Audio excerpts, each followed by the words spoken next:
This is a new cycling kit that I got from MBO.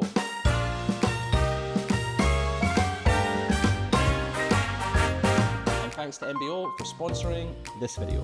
Now, being at the end of October here in Scotland, the kit I'm testing is the winter series that MBO offer. Now, Scottish winter riding is known for three things: cold, rain and wind. And we're going to see how this kit holds up in these conditions. So that's why I'm using the merino base layer. Then sitting on top of that, I've got the winter top and the cargo leggings. I really love riding with cargo tights because I like chucking my phone in the side of my leg. It feels like it's really secure in there. And I also got the winter jacket because it's Scotland in the winter time. And even though it's technically not even winter yet, it's actually freezing when you ride your bike in Scotland in the winter time. Now, one thing I should have got actually was the gilet. I should have asked for that, but I never did, and I'm sitting here kind of regretting it now. Anyway, here I am in the kit before the bunch ride with the boys on a Saturday morning. Colours wise, I actually quite like the colours that I chose. The kit as it sits on me, and I like how the colours complement each other. The tones are all kind of quite naturally comparable. Now, on the kit's actually quite soft, quite comfortable, quite like how it feels on my body. I actually generally make kit that isn't supposed to be aero kit look like it's aero kit because I've got a slightly bulkier build than normal. One particular aspect that I quite like about the tights is the knees. For whatever reason, they feel quite loose at the knees without feeling excessively baggy. Like, I didn't feel like there was excess material around my knees, but I actually could feel like I could flex my knees quite well over the top of the pedal stroke, which is normally something when I wear winter kit. It feels quite bulky and it feels like it technically almost is harder to ride in, and I didn't actually get that with this kit on. I actually felt quite free on my bike, which definitely for me is a positive. Oh, now I'm 5'8", I weigh 88 kilograms, and I'm actually slightly bulkier, maybe obviously, than the average typical cyclist build. I'm a big boy. I actually felt that the large tops that I got and the medium longs on the bibs, they actually quite true to size. Generally, I feel like that would kind of work with the normal sort of sizes of clothing. I didn't feel like the medium longs were feeling quite restrictive on my legs, and I didn't feel like the large tops could have done with being the extra large size. I felt the length of it was okay on my body. Generally, for my weight, I'm quite short essentially, so I didn't feel like I felt like the top was coming down to, you know, my belly button only. I felt like quite comfortable and it didn't feel too long. And also the legs, I felt the length of the legs and the fit of the kit in general for my size and weight. There's a lot of flexibility with the fabric, so I didn't feel like I was wearing a baggy pair of trousers. I felt like I was wearing kit that was quite true to size, which I was concerned about before I ordered, but I feel quite good about this. Positive.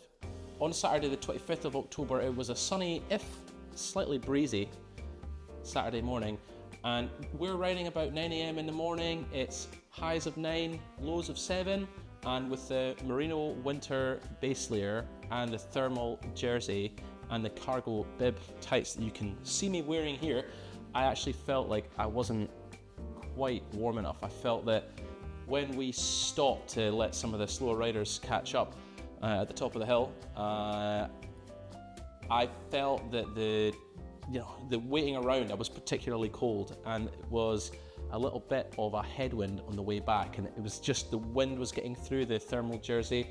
It wasn't really even that windy. I kind of just thought if I'd had the gilet over the top of what I was wearing, I would have been really quite comfortable. And in actual fact, I was just like, I wasn't cold, but I was just below where I wanted to be in terms of like bulkiness to heat comfort ratio. Positives were that the kit felt like I could move and I could exert myself quite, to a maximal effort almost, without feeling like the kit was restricting me in any way. But I definitely felt like when it was, headwindy, rather than wearing the thermal jersey, that probably was a day that I could have got away with wearing the jacket. The chamois on the thermal cargo bib tights is slightly different to the one on the windproof ones. This chamois has a little bit of ventilation at the front, so when you're riding along, it's just nice and breathable down there. And there are some ergonomic features in the pad. The stitching is out the way enough that I didn't feel at any point it was rubbing to the top of my leg. And effectively, I didn't feel that there was any like hard interface or hard stop on where the chamois ended and the rest of the tights began. I feel it could be slightly more ergonomic, in terms of like, you know, you've got these structures here which conform well to the kind of the underside of your pelvis. Potentially I feel that they could be shaped or contoured slightly more, and the pad itself is really quite soft.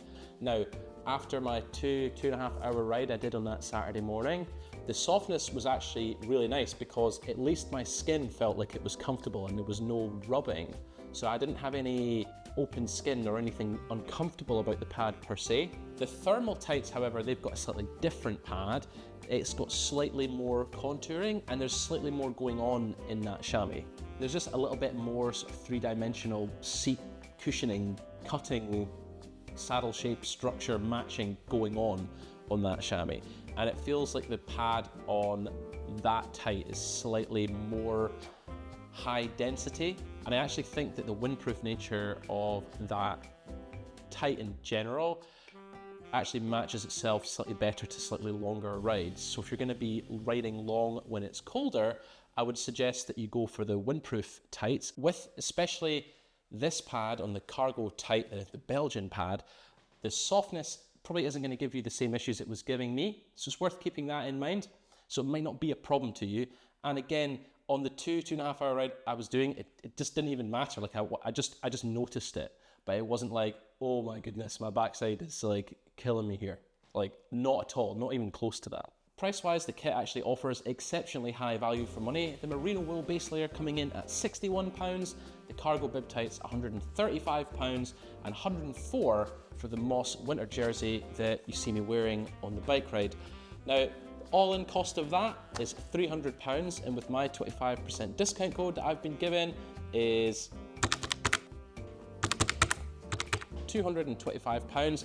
The cost of a full winter outfit for £225 compared to extremely high premium prices of various other brands that I could mention that you've seen on this channel, where you could be spending thousands, literally thousands, on an entire winter outfit. I actually feel that the cost of this kit is quite reasonable, and that's me just kind of like saying the least. So I think for the money, very, very high quality.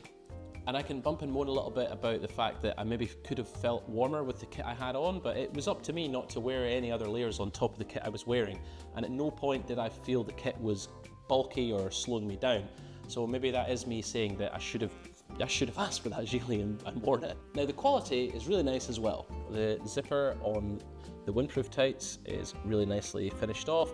You know, the stitching itself is really high quality. You can see inside there's this kind of like soft fabric that feels quite nice against your leg, and then the chamois itself there, you can see the stitching seams are also of a really high quality. General shape of the pad is quite nice with some ventilation holes at the front. You can see where the strap clips into the top here. It's A, nice and stretchy, and B, the quality of the finishing there, it seems like it's not going to break really quickly. The cuffs of the leggings as well, they're also really nice. They feature some zippers down at the bottom, and that actually helped me just finish off the kind of fit as such down over the top of my boots I was wearing. This is the inside of the winter jacket. You can see they've done a really good job of the stitching. It's really high quality. It's not going to break apart and, you know, effectively ruin a jacket after 2 or 3 rides by coming loose. And I actually quite like the MBO logo. It's kind of like softly embroidered into the front of the jacket there. I don't know, it's like these little details I actually think are nice and primo. Very high quality finishing fabric as well. Now the cons here I felt were it could have been slightly warmer, and you should maybe consider layering up or getting a feel for this kit before you go and ride it on a longer ride, so that you know that you're going to be warm enough compared to what you wanted. The pros I really feel are, in essence, the fact that it's really cheap for what you're getting. Very comfy on like hard and fast rides, and as long as you dress to the conditions and to the intensity you're going to be riding at, I don't think that you're going to be disappointed. The quality of the stitching, the quality of the build in general, I feel very positive about. And if you spend your hard-earned money on a set of MBO cycling kit, I think you're going to be riding all winter long, quite comfortable and in style. I've been Dougie Shaw, the Bike Fitter. Thanks very much for watching, and I'll see you guys on the next video.